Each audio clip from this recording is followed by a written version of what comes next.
one of the goals of the Supplier Development Awards was to try to build a bridge between those people with that passion and the people sitting in the ExCo who have generally a different lens.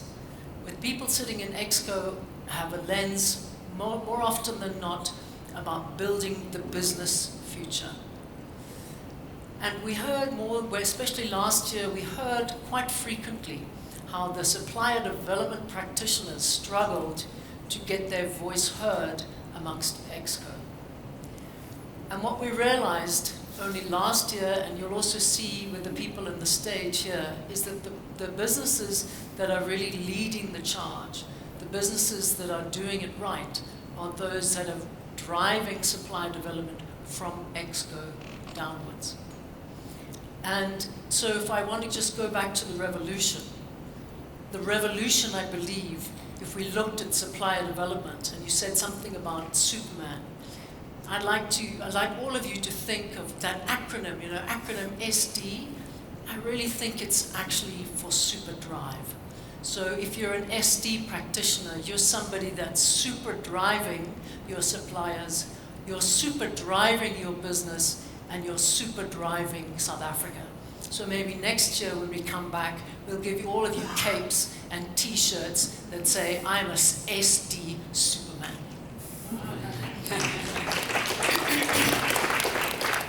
But maybe just quickly before I sit down, yes, nobody's yet asked me for a bank loan. Nobody's yet thought I was from ABSA handing out bank loans, but definitely the color coordination shows the two ladies on the stage in red, yeah. But really, just before we get into this panel, is just to remember that the core purposes of these Supplier Development Awards, these ABSA Business Day Supplier Development Awards, were to recognize the leaders. And actually, everybody in the room today is a leader, because you're here recognizing that you need to learn and to improve on what you're doing. But it's to recognize the leaders, to learn from them, and to foster collaboration. And so this is a fantastic opportunity to learn from these finalists exactly how they did it, and to learn from each other. So thank you. Thank you. Thank you. Thank you very much. And super drive, I think that's the word. Thank you very much. And also, I remember to also, continue tweeting, continue using Instagram, LinkedIn these days is also for social media, and even Facebook for those who still use that platform. It's okay, no judgment in the room. So the hashtag to use is the hashtag SD Awards, hashtag SD Awards. If there's insights that people are sharing, please feel free to comment on them. And also if you like the shoe, the socks that I'm seeing there, the colors, comment on anything. Let's really get, we need to get people thinking, I should be in that room next year. And I'm going to get us started, especially, in the theme of the conversation I was just having just now with Nicholas. We're talking about impact, right? And I'm going to ask any one of you to sort of answer the question before Catherine proceeds with the rest of the questions. But really, what do you think is vital to make sure that a supplier development program actually has impact? Anyone? So maybe I can start. I think we all believe that there's good in everyone, but ultimately people are driven by their own personal gain. And what you have to do within that to get impact for the supplier and the business and the shareholders, there has to be a personal interest that each of them fulfills. And I think for us, that was something that initially we did struggle with in the program. We believed we had a good program, but the business was not buying into it. And we had to change the fundamentals around how supplier development impacts on each of the people within that chain. And when you solve for the personal interest, then you actually see that you get a greater impact for the supplier and what you're trying to achieve, as well as the business. Can I maybe just add to that as well? I think as when we start looking at the impact that supply development can have, yes, firstly, it's obviously on the business that you're working with. So there's a growth imperative for that entrepreneur, for that small business, in order for them to be able take their business forward. For the supply chain that they're engaging with, there needs to be that shared value strategy in terms of what is the value that they're adding back into the supply chain in order to be able to meet those imperatives. But I think more importantly, we need to also start looking at it at a macro level. And if we look at the journey and the life cycle of enterprise and supply development within South Africa, the question should also be, what is that broader economic impact that we're having? So what's the contribution back to South Africa Inc.? And that was a reflection that we had to do for the past year. So we've been around, our program, Property Point's been around for about 11 years. And we then embarked on an impact study to say, okay, what is that macroeconomic view? Not just to the company, but to South Africa. And does it actually make a difference in the economics? You know, what's that contribution back to GDP? What's that real job growth rate that you're actually contributing? And I think that's the bigger picture that we need to look at as well. Thank you. Thank you very much. Great, thanks. I've got one for Bishan. Have you got anything that you'd like to share with organizations really cutting their teeth in developing new supply development programs?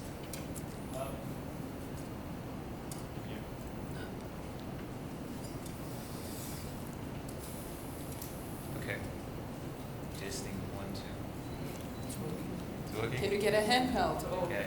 Okay. So I think mindset is critically important. How you go about developing your program, how you go about designing it and setting it up. I think that's the secret sauce, as we call it. So I've heard a lot of common themes coming up, and one thing for us is around creating value. So when we started designing this program, we thought about value for the business and value for the entrepreneur. As Lenny was saying, if you don't design a program that allows for us to deliver business value, you don't get any buy-in across the entire business. So the first thing we do is we make sure we drive value for the business. The second one is that we need to drive value for the entrepreneur. There's no point in them being stuck in our supply chain under preferred conditions and unable to compete outside, because then their business doesn't grow. So when we think about that underpinning our programs, we think about our current need as a business, and my advice would be solve a problem. Find a problem in the business that needs solving and match that with your supply development program. Once you've identified the problem, go and find the suppliers out there that can solve it, and then build a program to create that bridge between the supplier, their capability, and the problem that needs to be solved in the business. Because that, at the end of the day, is going to drive value for the supplier, because they're going to see revenue increase, they're going to see work coming to them, and that's ultimately what you want. We also think about the future need of the business. We've seen how fast the world is changing. So as a business, we're busy operating and doing our daily work, and most of our suppliers are operating in that same mode. It's the guy that's sitting outside of your supply chain that's thinking about the competitive advantage that brings innovation. So you need to be very deliberate in the way you look at the market for suppliers that are busy developing those emerging capabilities that are going to support your business and drive value. And once you find them, you've got to know, to use the example that was used earlier, they're not IBM. They're not going to jump into your business immediately and be able to assimilate very quickly. But that's the beauty of being able to drive inclusion and to get the best value. You find people that are not really developed, you bring them into your supply chain, and you build a program that allows them to deliver the value that the incumbents are not able to provide. Thank you. If I could just add on to that, I think one of the important things is that when you design the program is to say how can one sustainably support the new suppliers to be able to deliver to you at a price that is certainly competitive and of the right quality at all stages, and then to find ways and means to create business opportunities for those suppliers beyond you, so that their opportunities are increased on an ongoing basis. So we try to engage other buyers in the market so that we can create opportunities for these guys, for our suppliers, where they can get basically access to more business, because that's what's important at the end of the day. It has to be about creating wealth for both the buyer and the service provider, because without wealth being created, you cannot create more jobs. And I think that's just the basis of where we start. Yeah, great. Yeah, absolutely. Thank you. And I hope people are getting the theme of proactivity, that's happening here. We're really hearing to say, put yourself out there, do something and be part of the solution. So thank you for that, Charles. And I want to come back to you, Lusapo, because, you knew, at least this year, from being part of this panel, and, having to start up your supplier development program at Exaro recently, what are some of the challenges that have been experienced there? Okay, thanks. Whatever. Okay. So I think the first, I don't really see them as challenges, I see them as exciting things, exciting space. So I think the first one is just a different way of implementing a program. Traditionally, and I used to see this at CEDA when I worked there, is you've got programs where you've got this linear approach to objectives. Achieve this objective, once you're done with this, learn from it, feed into another one, feed into another one. So you walk into this organization, there's about 5 objectives. Work exponentially, achieve all of them at the same time. So you get this pressure from all sides. There's an objective that says we need to transform the host communities. So how do you do that? We need to transform our supply database, especially in the strategic areas. How do you do that? We need to create socio-economic impact in the areas where we operate. You need to start thinking that as a coal mining business, we need to be thinking beyond coal. So there's certain sectors we've identified as a business. How do you create suppliers and enterprises that can feed into that? And then over and above that, okay, make this program sustainable over time. So you get this approach where there's these competing objectives. How do you navigate around this? I think that's the beauty of it, is that you have to think entrepreneurially as you develop your program. It's not a traditional approach where comply and then look at other objectives, try and do everything at once. But it's really how do you scale up exponentially because of the pressures you feel on the ground as well. Yeah. I think it's really interesting because you say the same as Bishan, is like looking for the strategic opportunities and then making opportunity for suppliers to grow into those. I mean, the other theme that came out quite strongly in the presentations this year was collaboration. And I don't know, Charles or Lenny, Bishan, your feelings on the importance of collaboration. Catherine, if I could respond on that one. When you have a program, a supplier development program that's been running for a few years, you start finding very soon that you're going to be able to easily meet the 3% or the 2% NPAT allocation. And what you then have to realize is that you're going to have to use your own buying abilities to leverage additional resources. And what we did in particular with regard to apple cider, and I hope there are many consumers of Hunters and Savannah in the room. What we did when it came to the apple juice concentrate is we started saying to support any farmer, any apple farmer, the demands and the needs by them is enormous when it comes to establishing any new orchards. And what Distel did is we then went out and we engaged Coca-Cola Beverages South Africa, because they're also a big buyer of apple juice concentrate. And between the two of us, we have been working in supporting the establishment of apple farmers within the Western Cape region at this moment in time. That's sort of where we're starting.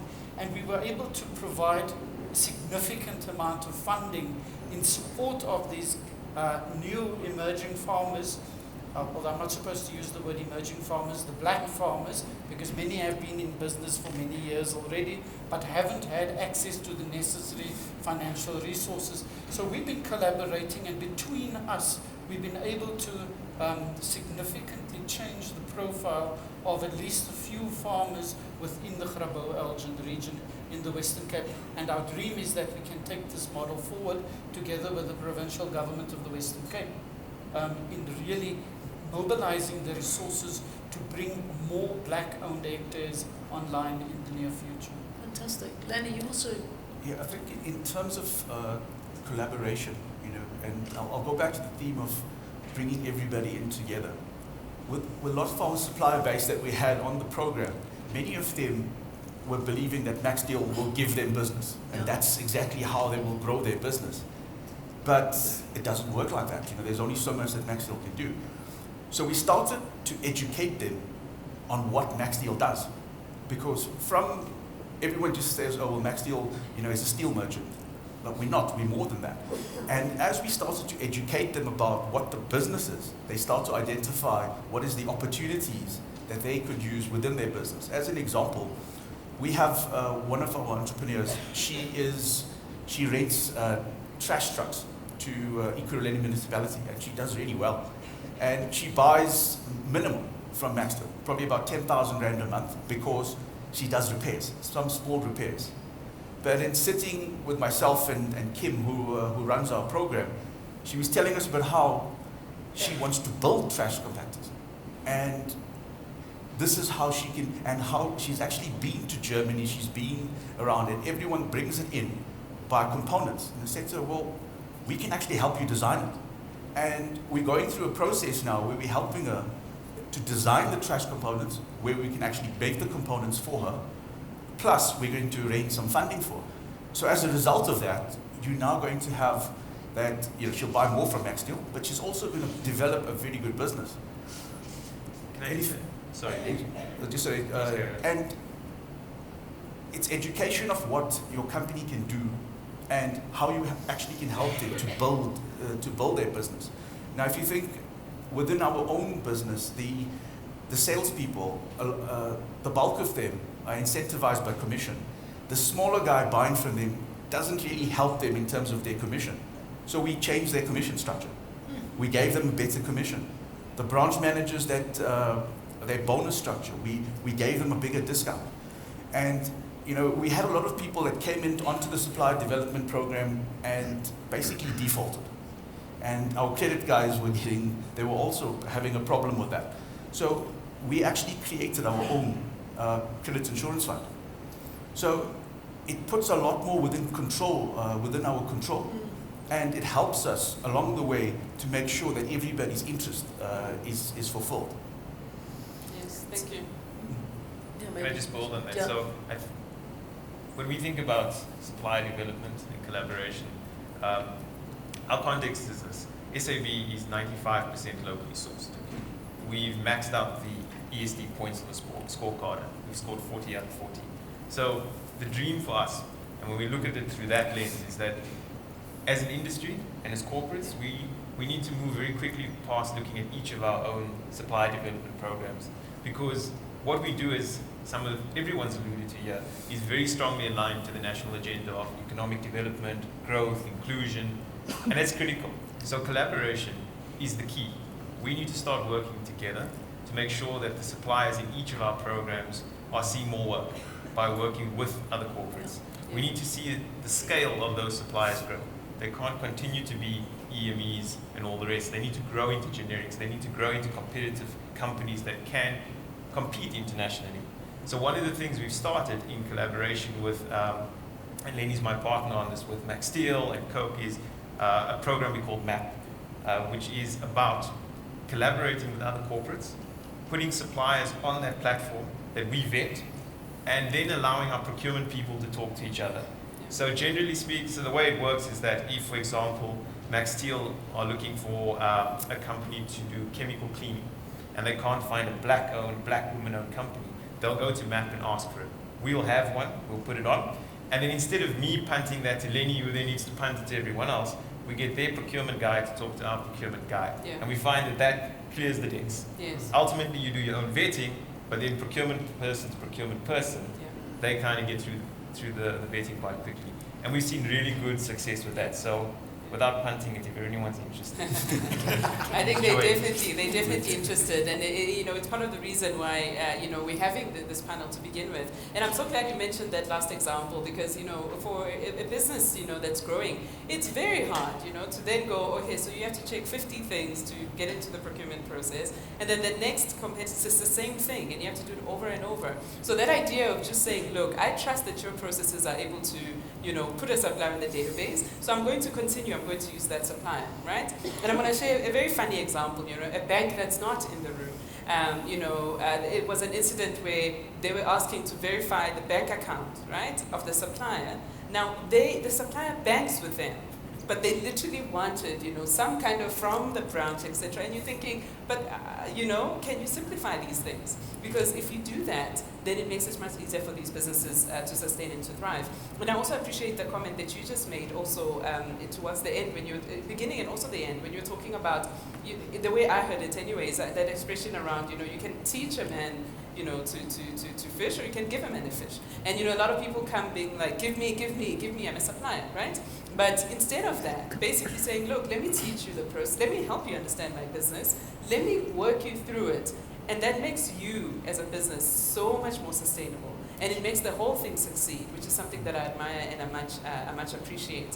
I want to then transition and ask about, if you look back the last 12 months, there's been a lot of changes in terms of, the context in the country, and I'm really keen to get an insight. What's been happening from a supply development perspective? If there's any major changes or insights that you want to share. I know there was some data or stats shared earlier, but your perspectives might be the same or different from what we saw. I think maybe if we just take it slightly back to the collaboration effort, because if we look at the context, the economic context for the past 12 months, let's leave the politics aside for a little bit, but the economic context is that we're not growing, and corporate South Africa is struggling. Yeah. So the challenge that we see, especially from a supply chain perspective, and if you start looking at it from an industry perspective, you realize that a lot of the people are having the same challenges. And I think that's where we see the beauty of the collaboration. And I think the map example is a brilliant example of that, because it's on those various verticals. It's within the supply chain and it's within the value chain that you're able to start creating the dots with supply development initiatives in order to be able to get those businesses into those opportunities. Because the reality is that small businesses still need to be able to grow, even in tough economic times. But that means that there's a level of slight displacement that takes place. And I think from a procurement or supply chain perspective, one needs to be able to be cognizant around where that growth journey is for businesses coming into your supply chain. Because it's so easy to go into kind of a retractive mode and say, okay, yes, the work is slowing down, so let's not introduce new businesses, or the smaller guys will not get as much allocation. So being cognizant around how you're able to provide that growth opportunities across an industry is key. Thank you. So one thing I've also picked up is, I think there's this whole theme of shared value that's coming across, that it's not really about how do I, as a corporate, get value out of supply development, but how do I get other partners around this supplier and ensure that there's shared value. So one thing you're seeing is where we're saying it's in everybody's interest to see a supplier succeed beyond the contract they're with you and be able to get work outside there. So how do you bring in other people and ensure that you build an ecosystem around this? So what we're doing, for example, is building this supplier life cycle approach where, from proper onboarding, proper training, developing the jockey that's riding that's on this horse, which is a company, getting other partners, whether it's an OEM on our side, to provide what support can they provide to this guy. It's really about this, how do we collaborate, because there's a shared interest in making sure that the supplier, because we can't afford to have businesses failing in this country. Like, one business failing is just one too much. So we're trying to pull as much people as possible to create and make sure that this supplier succeed beyond the contract. I want to pick up on two themes here. The first was that one about building the bridge between the small supplier and Max Steel.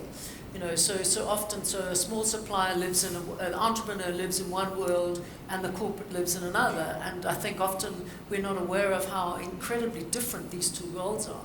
And so when you're trying to bring on a small supplier and they don't understand the world of a corporate, how do you go about addressing that? That would be the first thing. And then the second thing, the big elephant in the room, is that the people with power of procurement. And so procurement generally in the corporate, they're up here, and we're often expecting small suppliers to negotiate where their power base is here. And so I'd like to know, maybe on both of those themes, what have you done in order to build the bridge between the small supplier and the corporate environment, and particularly maybe in procurement? So having seen that as one of the biggest barriers, when we designed the program, we took our entire supply development team, and they're all here, all 20 of them. So just shout out. And we put this structure inside of procurement. So my peers are the procurement directors for raw materials, indirects, as well as logistics, which means that we share exactly the same metrics as them. We sit with them, we work with them every day, and we co-create programs. We have joined up targets, which means that when we go and have a conversation with them, they can't say, oh, well, I don't have the time, I've got cost objectives, and I've got a supplier that's really reliable, and. So when we designed the program right up front, that was critical. And that talks to also building these metrics from top to bottom in the organization. So at a horizontal level, everybody understands culturally this is something that we do as an organization, not for a scorecard, but because it's the right thing to do. At a vertical level, all the way to the top, it's built into the metrics. And at a procurement level, the category or the buyers, the category directors and managers don't succeed unless they achieve the objectives that we have. So I think that's critical, because when you come up with choosing your suppliers, identifying that problem in the business that you're trying to solve, you do it with the category buyers, because then they become sponsors and they become advocates for your initiatives. I think I'd like to give a good answer as Bishen, but we have our challenges in that particular problem, because what we were finding is that the presence was more important than the instruction. So our procurement people, where they have suppliers who they've used over many years, they were totally resistant to change.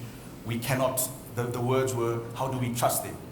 So we've moved to a point where there's more that we actually take the people in, the suppliers, because we're developing a certain group of them.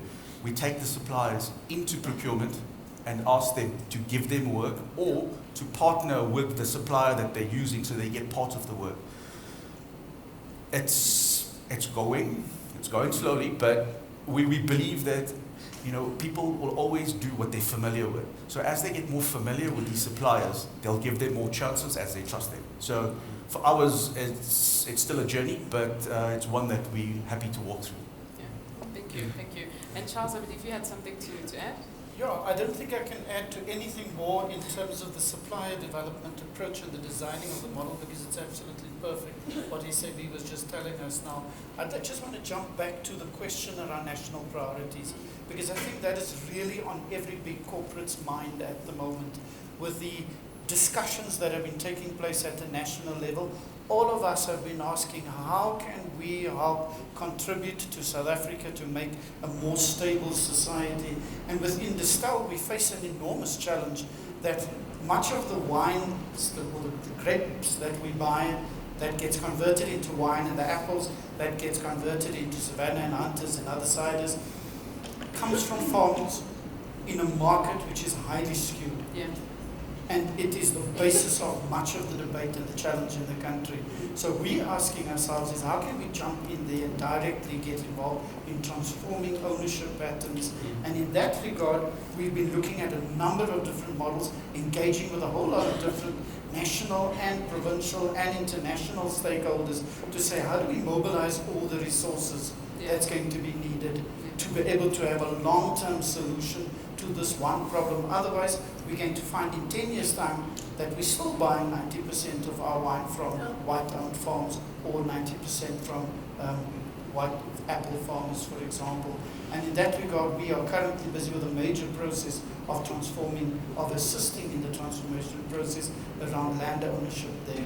Yeah. So I think everybody here is busy with those debates and on the excos at the moment. Yeah. And I think that's probably the right psychology that you were referring to earlier on, the mindset that we want to make a difference. No, of course. It's all about mindset. Yeah, and I see that the national agenda is key to be able to transform that. And what we start seeing in the market is there's those progressives that's being able to have that level of conversation. But I think also at the other tail end, you still, I think this year more than any, where you've had, whether it's in a procurement discussion or a transformation discussion within the market, where people are still looking at nitpicking and saying, okay, we can't do supply development if we're going to give this contract to this business, they're going to become a generic business and then we're going to lose out on our points. And I think the biggest advice to the audience in that sense is that do not look at supply development in the context of BEE, because look at it in the context of economic growth. If we're going to be marginalizing suppliers because we don't want them to reach a certain threshold, we are not enabling economic growth. And the rebuttal around it was, oh, because it's so difficult to onboard new ones to take up that space. Suppliers and black suppliers are not a commodity on a trading board we're busy on a journey of economic growth, which is needed, much needed in South Africa, I think, both politically and economically. That might be some agreement from Powerful statement.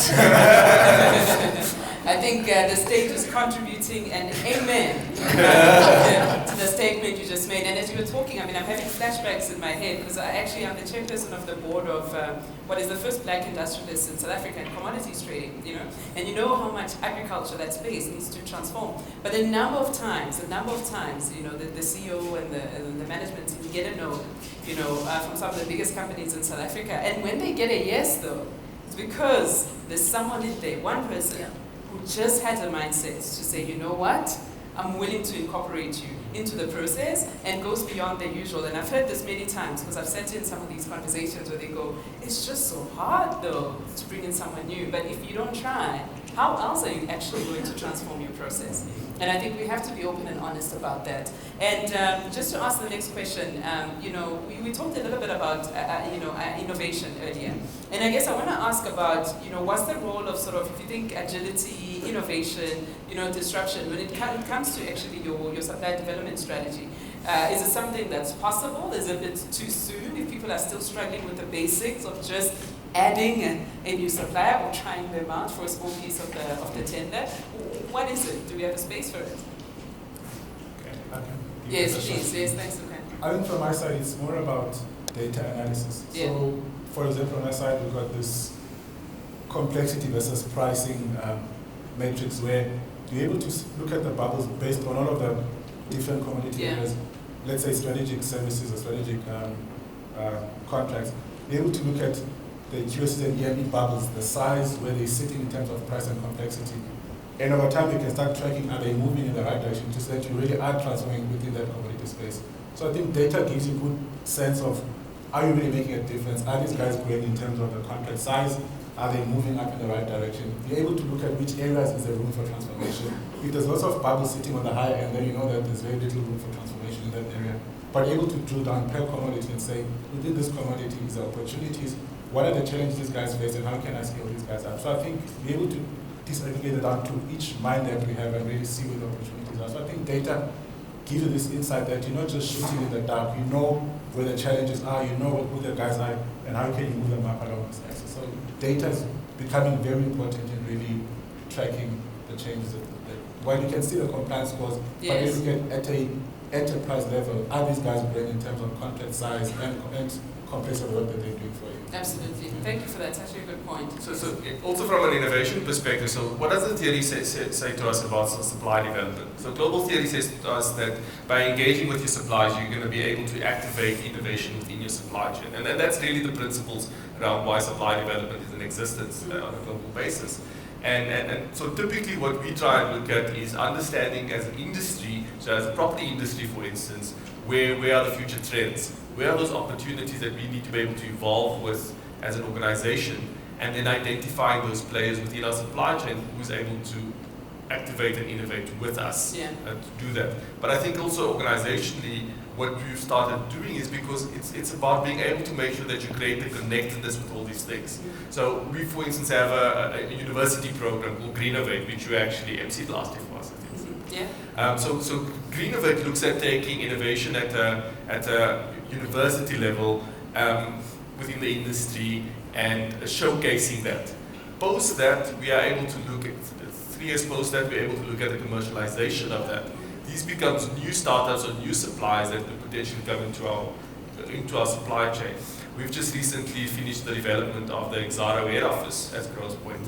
And for instance, one of the technologies that was implemented into that building as a green building was the cooling pipe system, which the original, that technology originated out of something a couple of years ago from a Greenovate perspective, and has been able to create full circle into actual development and into our offering. So I think supply development is always key to churn that innovation into the organization, and that becomes the biggest seller as opposed to your BE points and all those other things. It becomes the biggest seller as to why you need to continuously support startups, continuously support new innovative ideas.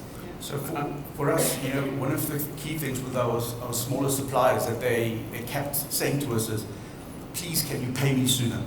Because we don't have the cash flow to cover it.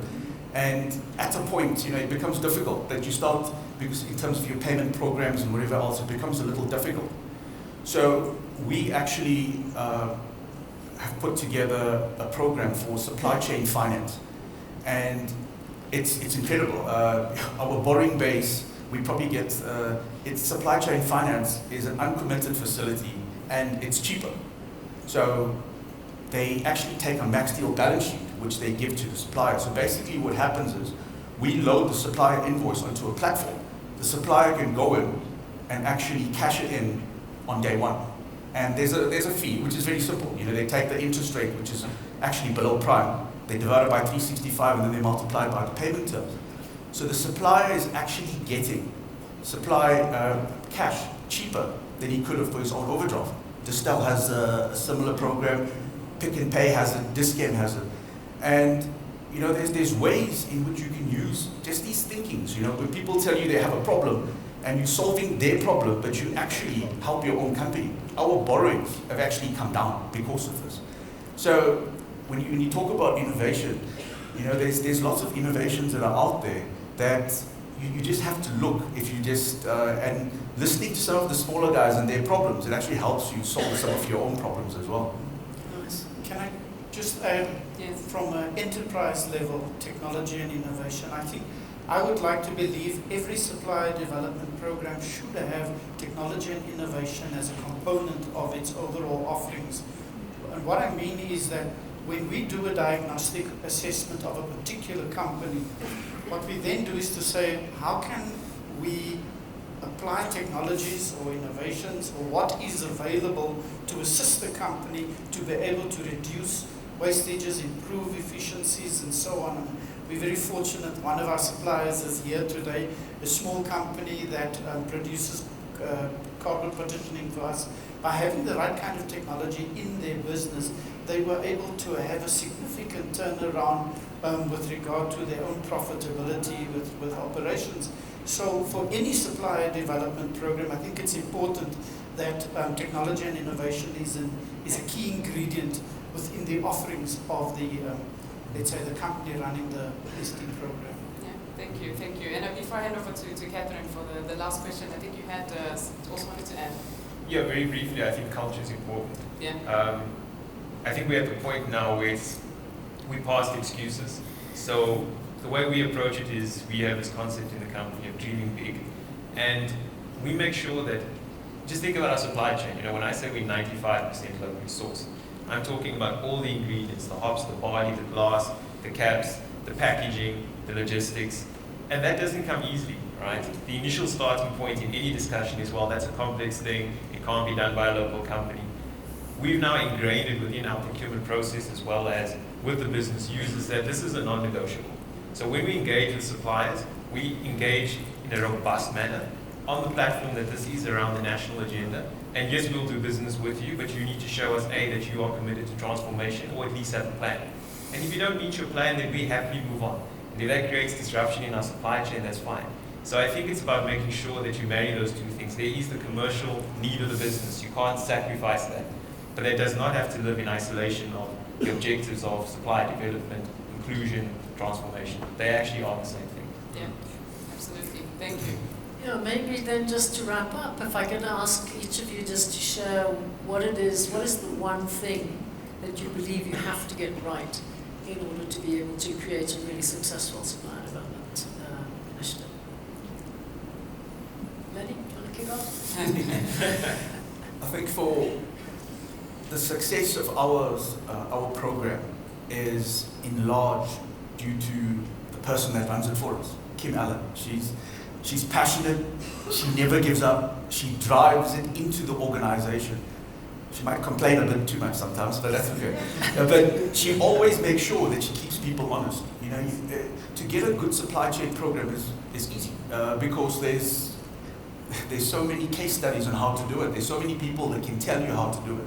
But it's the person that drives it. And in our case, we are lucky that we have Kim that does it for us. Thank you. Okay. think from our side it's more about the support from the top. It's nice when you've got an executive team that doesn't see this as compliance. I'll just show you an example. So I joined Exaro in September last year, and I was able to attend their half-year financial results presentation in August, about 2 weeks before I joined the company officially. And I met my boss there, and he introduced me to the CEO and the chairperson. They spent 15 minutes with me just going through what their thinking is around enterprise and survival. So to get people at the top saying, forget compliance, we'll get that right, but this is how we want to use this to align with the company's vision of powering possibility. So I think getting the top to support your vision really goes a long way in ensuring that the program becomes embedded and creates this value that you want to create out. Fantastic. Now I don't want to repeat what Lusapos just said, because absolutely having a driver from the top is absolutely critical, especially when you've already achieved all 40 points on the ESD card, because then you're moving beyond the scorecard. Is then to carefully design your program so that you understand what you're designing and for what purpose, and that the people that right through the company that's involved are buying into that. And if they're not, it's nice to know that the executives are there to apply a bit of carrot and stick. Yes, yes. And sometimes the stick is more necessary. Absolutely, absolutely. Thank you. I think definitely agree with everyone. I think in the South African context, we need to be, the transformation imperative is still very key, so you need to be unapologetic about that. I think that the biggest hurdles that you need to be able to overcome internally is also change management. And then we don't, you can have the best strategy, you can have the best program. It's about being able to build trust. I think someone mentioned it earlier, I think Lenny, it was you, around what you're actually doing is building trust into the system. And that change management process, it needs to be part, it's actually part of our national agenda anyway, because you're overcoming biases, you're building trust into the system, and collectively only then will we be able to look at those economic outputs. But those two elements for me was probably quite key. I think all my colleagues have brought on made points that I think are critical. So I'll just add another one. I think it's about having clear metrics. Hold yourself accountable. It's important that you have a program as a team, but you need to see the fruits of your labor. Having metrics and being able to track your development and how your suppliers are doing is critical, because it informs, are you doing things right? Is this the right thing? Is this the wrong thing? Because ultimately your goal is success for the entrepreneur. And we measure success in revenue growth and jobs created. So for us, failure is spending money with an entrepreneur and not seeing growth for that entrepreneur. Success is seeing growth for the entrepreneur in terms of jobs and revenue. And it's important that you develop this framework of understanding what success looks like for that company at every step of the way, so that you can then adjust. That's critical.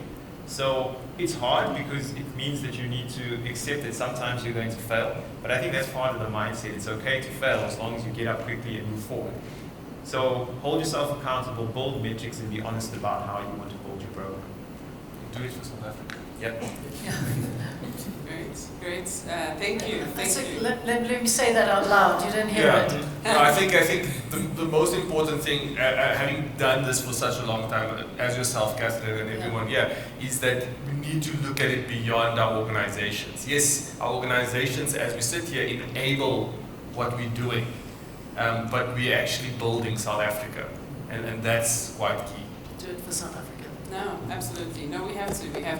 And I just want to take a moment there to just thank everyone for really your generosity and your insights. I know it takes a lot to put yourself on the stage, as a lot of lights this time. So really thank you for that, and also thank you so much, Kathy, for helping to just pull the insights and moderating the panel.